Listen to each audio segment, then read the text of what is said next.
Welcome back sa ating FB page na Free Reviewers with Leonalyn at sa ating YouTube channel na Solving Math with Leonalyn. Ating balikan itong analogy. Herbivores is to grazing animals. Meron pa rin ba sa inyo na ang isagot nyo ay itong letter C? Meron pa ba sa inyo dyan? Paki-comment na lang kung talagang letter C yung sagot nyo. Kasi i-explain ko ulit kung bakit yan ay mali. Sa analogy kasi, yung analogy ba, ang ibig sabihin yan, kung ano yung given, dapat ganun din ang hanapin natin sa choices. Kung ano yung relasyon dyan, ganun din dapat sa choices. So, meron na akong piniprepare dito, pero bago yan, herbivores, grazing animals.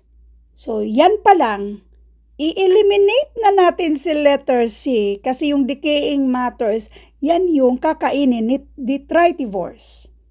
Samantalang yung mga nasa choices A, B, C, I, D at E, yan yung mga animals, yung mga example ng mga animals like yung carnivores at yung omnivores. By the way, yung omnivores, both meat and plant eater yan siya. So therefore, i-eliminate na natin yan. Meat and plant eater animals. So, si decaying matters, meron tayong piniprepare dyan. Okay. Herbivores. Kung ang sagot nyo ay itong detritivores, detritivore eat decaying matter.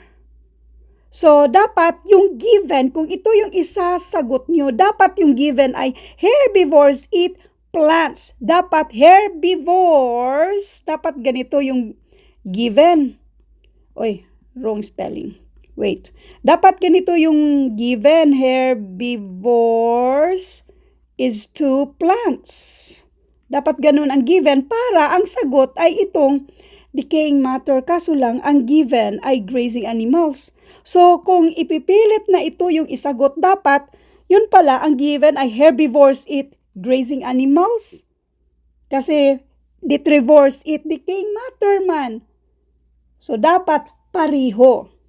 Now, ngayon, yung mismong given, kaya mali yan siya, itong detrivores.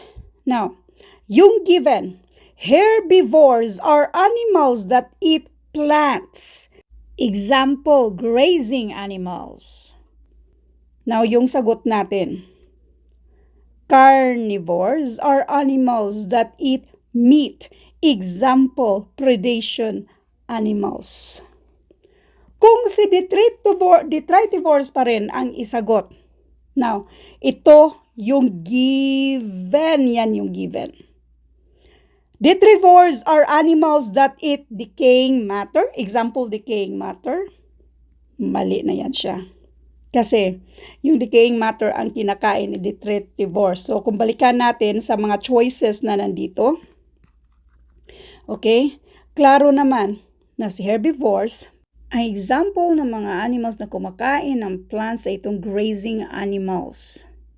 Unlike itong nandito na detritivores, ito yung kumakain ng decaying matters. Ano yung mga examples? Hindi man binanggit. So therefore, mamili lang tayo sa the rest. Ito eliminate na yan. Una pa lang, i-eliminate na natin si letter C. So ngayon, kung alam natin kung ano yung analogy, una pa lang, number 1 yan na ma-eliminate. Elimination will increase our chance of getting the correct answer. Now sa analogy, dapat yung relasyon pariho. So, herbivores, animals that eat plants, example, grazing animals. Andito ang carnivores, animals that eat meat, example, predation animals. Therefore, yan yung tamang sagot, letter A.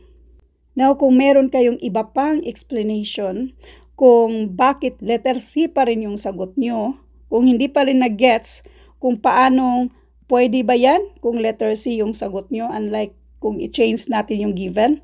Detritivores are animals that eat decaying matters. Example, decaying matter ba yan siya?